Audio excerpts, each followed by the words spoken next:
Welcome to today's podcast. We're diving into a hot topic that's transforming the world of advertising, targeted ads. Instead of the old-fashioned billboard or TV ad approach, businesses are now honing in on specific audiences. So let's explore how this is changing the game for both companies and consumers. Right, targeted advertising is making waves because it's much more efficient. Instead of casting a wide net and hoping something sticks, brands can focus on people who are genuinely interested in their products. It's like when you're trying to sell skateboards. Would you rather show ads to a group of teenagers who love skating or to adults who have no interest at all? Exactly. It saves a lot of money. The budget isn't wasted on people who have no use for the product. And that's just one of the reasons targeted advertising is becoming so popular. Yeah, businesses are not only cutting down on waste, but they're also maximising their marketing budgets. With ads tailored to people who are most likely to buy, companies can get a better return on their investment. But it's not just about the money, right? That's right. Targeted ads are also helping businesses build relationships with their customers. By showing relevant ads, businesses can connect with their audience on a deeper level, and that connection can lead to brand loyalty and repeat purchases. Absolutely. And one way they can do that is by building customer databases. They gather information like what customers have bought, what they're interested in, and even things like their email addresses. This data allows businesses to send personalised offers and ads, but there's another angle to this, right? For sure. Beyond just collecting data, businesses are using tools like WhatsApp or SMS to communicate with their customers directly. When customers opt in to receive updates, businesses essentially grow their database with minimal effort. It's like setting up a system that works for you, almost on autopilot. It's definitely smart, but with all of this data collection, we can't forget the importance of privacy. Customers are becoming more aware of how their data is being used, and they expect businesses to be transparent. That's a critical point. People don't just want personalized ads, they also want to know that their data is being handled responsibly. If businesses aren't clear about what data they're collecting and how it's being used, that can lead to mistrust. Exactly. And that trust is key. If customers feel like a company is being upfront about its practices, they're more likely to remain loyal. It's all about transparency and respecting privacy. And when it comes to reaching customers, businesses have a variety of platforms to choose from. Social media, email, text, messaging, each has its strengths and weaknesses, so choosing the right platform mix is vital. That's right. Social media might be great for some demographics, while email or SMS could work better for others. It all depends on where your target audience spends their time. And building trust isn't the only way businesses are connecting with their customers. Loyalty programs are another great strategy. They reward repeat customers, which encourages long-term business relationships. Plus, creating customer communities can be super powerful. It gives customers a space to interact with each other and with the brand. Building a sense of belonging, it's not just about the sale, it's about creating a deeper connection.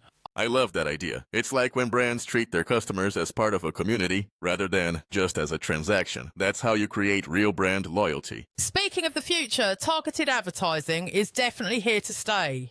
As technology advances, it's only going to get more sophisticated and powerful. So businesses that are already investing in this approach will be ahead of the game. Absolutely. The future of advertising is all about precision, being able to reach the right person with the right message at the right time. And that's something we can expect to see more of in the coming years. And the beauty of it is it's a win-win for both businesses and customers. Companies get better results while customers get ads that are more relevant to their lives. So, the next time you see an ad that feels like it was made just for you, chances are it's the magic of targeted advertising at work. It's a fascinating space that's reshaping how we think about marketing. It really is. And that's a wrap for today's episode. We hope you enjoyed the discussion on targeted ads and their role in the future of marketing. Stay tuned for more insights next time.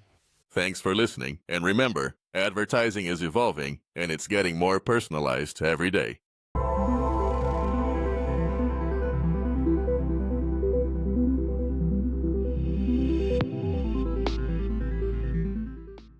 All right, so today we're diving into something everyone encounters, whether they realize it or not, targeted advertising. Ah, yes. The ads that seem to know you better than your best friend. Exactly. You search for something online once, like yoga mats, and suddenly ads for yoga clothes, healthy snacks, and Zen retreats are everywhere. It's both creepy and kind of genius, don't you think? Well, it's definitely smart. But let's break it down for everyone. Targeted advertising is all about connecting brands to the right consumers using data. Instead of those generic billboards or TV commercials, this approach tailors ads specifically to what people might actually want. Ooh, like when you're on Instagram and it shows you that cute hiking gear after you've posted pictures from a weekend trail run. Precisely, Emily. It's all about relevance. Instead of wasting money on, say, showing toothpaste ads to people allergic to mint, companies can focus their budget on the folks who might, actually use their product. It's crazy efficient, though. Like, forget wasting money on some random billboard in the middle of nowhere, right? I mean, billboards still work in some cases, but yeah, the ROI, return on investment, of targeted ads is definitely better. For example, let's look at fitness gear promotions. If someone's been visiting lifestyle blogs or watching workout videos on YouTube, it's logical for businesses to advertise running shoes or gym memberships to them. It's as if brands are nudging people like, hey, look, we know what you're into. Okay, yeah, but wait, let me tell you this. Oh boy, here it comes. So, there's this friend of mine who's super into Formula One, right? Spends hours watching races, reading up on teams, the whole deal. One day, he decides to Google fastest car in the world, and bam! Suddenly he's getting ads for Lamborghinis, Ferraris, the whole luxury lineup. I'm like, dude, you sure you can afford that? Ha! That's ambitious advertising for you. I mean, maybe they'll snag that 1 in a million customer shopping for a Ferrari on a whim. But it does go to show how quick it is to connect browsing habits with ads. It's kind of like these ads tailor themselves to match your aspirations, whether it's realistic or, not so much. True, but while it's entertaining, it also highlights how far advertising has come from just blindly guessing what people want. Exactly, Emily. It's fascinating how ads seem to mirror our interests and even aspirations, right? But it begs the question, how do businesses actually pull this off?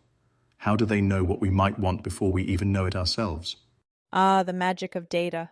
Or, well, the slightly creepy magic of data, don't you think? Well, it's not all that mysterious when you break it down. Businesses gather data. Everything from demographics, like your age and location, to behavioral data, like what you're searching for, clicking on, or even buying online. Okay, wait. You're telling me that when I spent hours last week shopping for hiking boots, I basically handed them a map of my brain? Not quite a map, but definitely a clue or two. They piece together these snippets to figure out what you might like. It's smart marketing, really. Instead of sending the same ad to everyone, it's like saying, hey, Emily, we noticed you're planning to climb a mountain. Here's a backpack that'll make it easier. Okay, yeah, that's convenient, but also slow down there, Sherlock. It's a bit unsettling sometimes how accurate those guesses are. Fair point. But here's the thing. Targeted ads aren't just about knowing you. It's also about reaching you through the platforms you actually use. Social media is huge for this, especially for smaller businesses here in Namibia. Ooh, like how businesses are all over WhatsApp now? Sending out those broadcast messages? Honestly, that's so effective. I got one last week from this local shop about discount handmade jewelry. And, let's just say my wallet didn't survive. That's a great example of why platforms matter.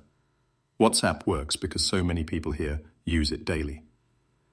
Add in email and SMS, and businesses suddenly have a whole toolbox of ways to connect with their audience. Yeah, but it's gotta feel personal, right? Like no one wants those boring, generic ads anymore. We're kinda spoiled, expecting stuff to feel tailor-made now. Exactly. And personalization is where the real magic happens. Think about a small bakery here in Windhoek. If they keep track of what cake flavors you've ordered, they could send you a text like, hey, Emily, your favorite chocolate ganache cake is on special today. How's that for irresistible? Oh, absolutely irresistible. I mean, who can say no to that? And that's the power of targeted advertising done right. When it's relevant, it not only grabs attention, but also builds stronger connections between businesses and customers. So while it's clear that targeted advertising can be incredibly effective and even feel tailor-made, there's another side to the story we need to touch on. How do we navigate the ethical concerns that come with it? Ah, yes, the age-old question. Just because you can, does it mean you should? Exactly. One of the most important aspects of targeted advertising is trust. People are more aware than ever of how their data is being used. And honestly, businesses that aren't transparent about it, they're not going to last long. Customers value their privacy. Totally. Like, how many times have we clicked I agree without actually knowing what we just signed up for? It's kind of on us, but it's also up to businesses to spell it out. Like, here's what we're doing with your data. Right. And, transparency is key here. When businesses explain why they're collecting data and how it benefits the customer, it builds trust. For example, if a local restaurant here in Namibia says they're using my birthday to send me a free meal coupon, I'm more likely to share that info. Oh, for sure. Free food? Take all my data. Ha! Well, maybe not all of it. But loyalty programs are a perfect segue into how businesses can create deeper connections with customers, These programs are about more than rewards. They're about fostering relationships. You're totally right. Like, think about those community programs where brands give customers a space to interact, not just with the products, but with each other. It's like turning customers into super fans, a vibe, right? Absolutely. And it works even on a small scale. For Namibian businesses, setting up something like a WhatsApp group or a shared loyalty card program could go a long way. Low cost, but high impact. People love feeling like they're part of an exclusive club. Oh, and let's not forget SMS blasts. Those are seriously underrated. Who doesn't read a text message? I got one last week about a camping gear sale and, well, let's just say my car's trunk is packed for the next trip. Perfect example. Local businesses here can absolutely use tools like WhatsApp and SMS to stay lean while reaching the right audience. And if they're transparent and ethical about it, boom, long-term customer loyalty. It's kind of like doing less, but smarter. Instead of blasting random ads, you build relationships. And that's where the future of marketing lies, creating genuine connections. Couldn't agree more. It's not just about tech. It's about trust, clarity, and a little creativity. When combined, those elements can work wonders for Namibian businesses, no matter the size or budget. John, as we've been talking about building trust and creating genuine connections, it struck me, at the heart of all that lies one crucial element, your database. Absolutely. Without a database, it's like trying to bake a cake without knowing how many eggs or cups of sugar you need. You can't personalize ads or track customer preferences if you have no information to start with. Totally, and it's not just any info, right? It's about getting people to, willingly share their details. None of this sneaky data sharing nonsense. Right. Opt-in is the magic word.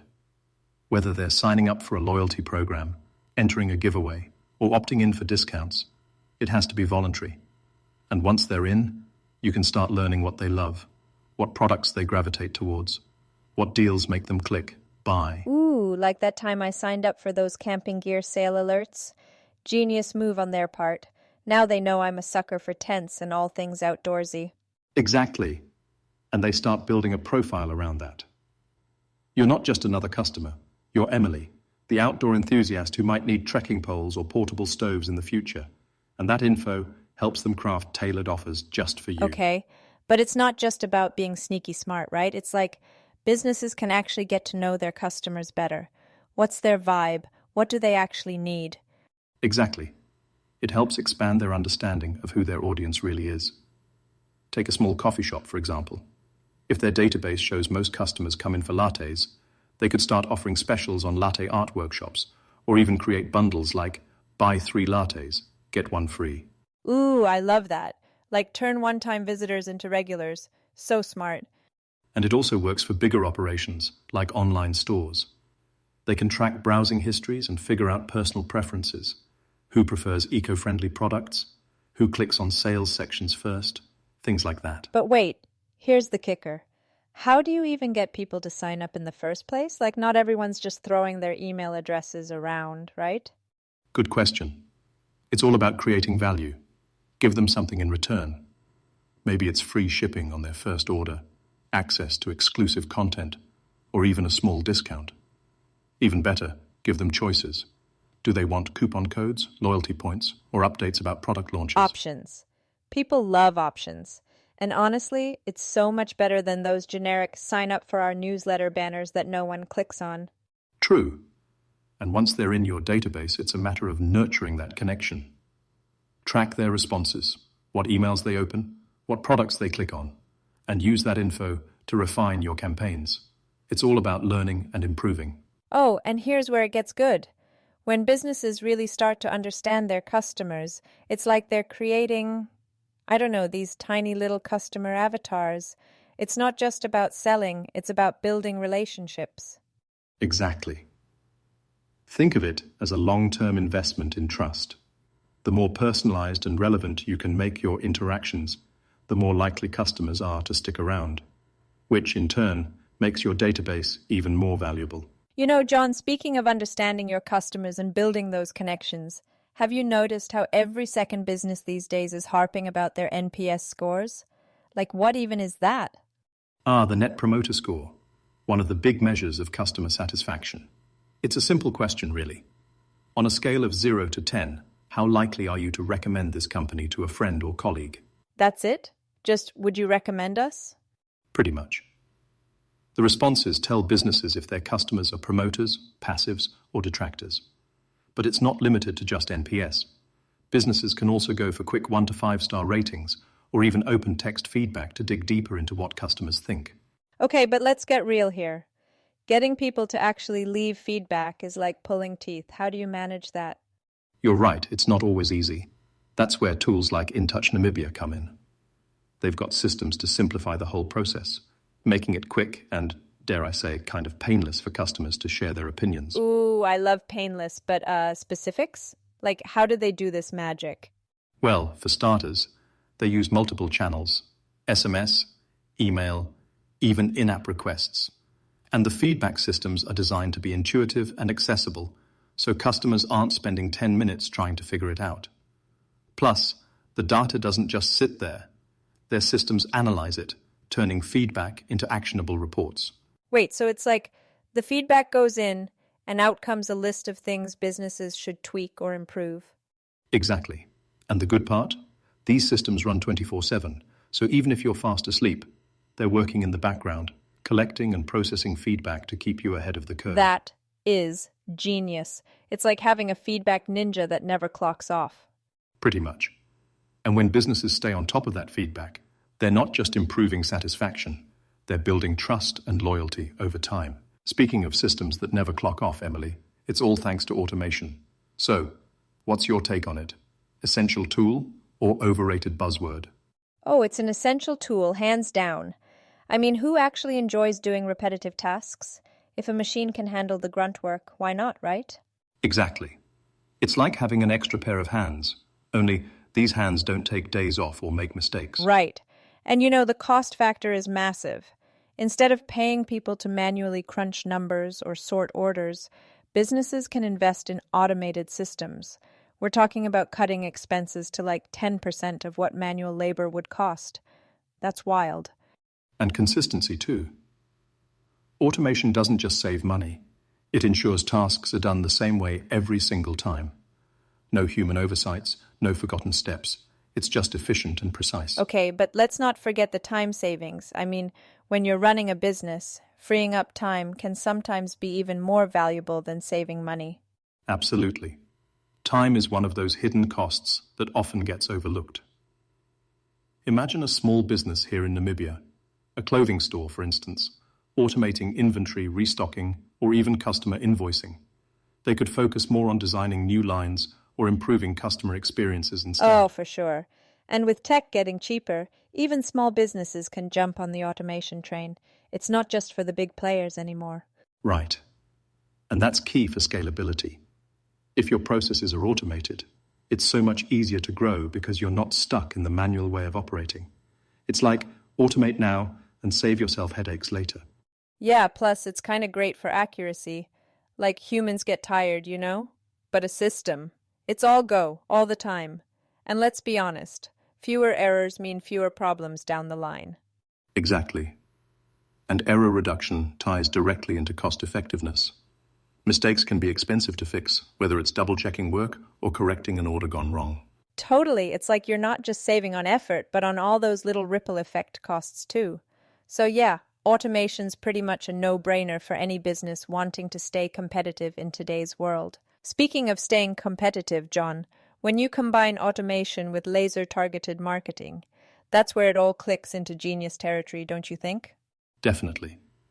It's what makes all that automation really shine. You're not just automating for the sake of saving time. You're using it to collect leads, feedback, and preferences, and then putting all that data to work smartly. Right. It's like, instead of fishing around blindly, you're zeroing in on exactly where the fish are biting. Efficiency 101, yeah? Exactly. And it's not just about efficiency. It's about strategy. With automation, businesses gather so much information that their database almost becomes like, well, a goldmine. Goldmine is the perfect word. It's like you're sitting on this treasure, but instead of maps and shovels, you've got data and tools. And this gold can be shaped into something actionable. Let's say you own a fitness studio. You've been collecting preferences through sign-ups. You'd know who's interested in yoga versus high-intensity training. With laser targeting, you can send specific offers to each group using the right platform and at the right time. Oh, totally. Imagine mixing it up, like social media for the yoga crowd, email newsletters for the gym enthusiasts. It's a custom fit every single time. Yes, and it's all about delivering the right message through the right channel to the right customer. No more just throwing ads out there and hoping for the best. Basically, no more shotgun blasting into bushes and praying you hit something. Ha, exactly. And to push the analogy further, it's like using a laser scope instead. Targeted, precise, and highly effective. The days of guessing what might work are over, as long as businesses use the tools available to them intelligently. And hey, it's kind of empowering, isn't it? Like these advanced techniques aren't just for the big players anymore. Even smaller startups here in Namibia can take full advantage. Oh, absolutely. Information is the new gold, and with the right systems, anyone, literally anyone, can play with the big dogs. The playing field is leveling more than ever. Game on.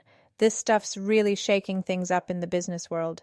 Between automation and laser-focused ads, it's like businesses are finally speaking directly to their customers instead of, shouting into the void. Right, John. So we've talked about all these great tools and strategies, but let's break it down. How exactly does a business get their ads and messages out there effectively? Good point, Emily. The platforms you choose are critical. Gone are the days of simply writing names down on a piece of paper at reception. Businesses now have a wealth of options: social media, email, WhatsApp, chatbots, even SMS. Oh, WhatsApp is a game changer. It's like the universal language for messaging. And let's be honest, who doesn't check their WhatsApp about 1,000 times a day? Exactly. WhatsApp, in particular, works incredibly well here in Namibia because it's so widely used. Pair that with tools like chatbots, and suddenly, businesses are available 24/7 to address customer queries or share promotions. Right, and no more excuses either. It's all right there, super accessible. If you're not stepping up your game with these platforms, what are you even doing? True. It's no longer just about providing a product or service. It's about meeting customers where they already are, whether that's Instagram, an email inbox, or a WhatsApp group. Oh, and let's not forget websites. They're like your digital storefront. Throw in a chatbot, and bam, you've got this automated customer service machine running day and night, answering questions, taking orders. It's brilliant. And for businesses that might not be ready for chatbots or high-end tech, even simple tools like SMS or basic newsletters can still be incredibly effective. It's all about tailoring the channel to the audience. Okay, but here's my favorite part. With all these options, it's like businesses now have no place to hide. You've got to be present, you've got to be fast, and most importantly, you've got to be personal, Absolutely. There's really no excuse for poor service or outdated systems anymore. These tools make it easier than ever to stay connected to your customers while collecting valuable data at the same time. And that's the beauty of it. Customers win because they get what they need faster, and businesses win because they're improving service levels and strengthening relationships at the same time. It's a win-win. Couldn't agree more. Whether you're running a small cafe in Swakopmund or a tech startup in Windhoek, using the right mix of channels is what takes a business from surviving to thriving. It's all there. You just have to use it wisely. And on that note, I think we've covered everything on how targeted advertising and smart communication platforms are reshaping the way businesses connect with their audience. Exactly. So whether it's building trust, boosting efficiency, or just understanding your customers better, there's never been a more exciting time to jump into the world of modern advertising. And that's all from us on Cyber Monday for today, folks. Stay smart, stay connected, and we'll catch you in the next episode. Take care, everyone. Cheers until next time.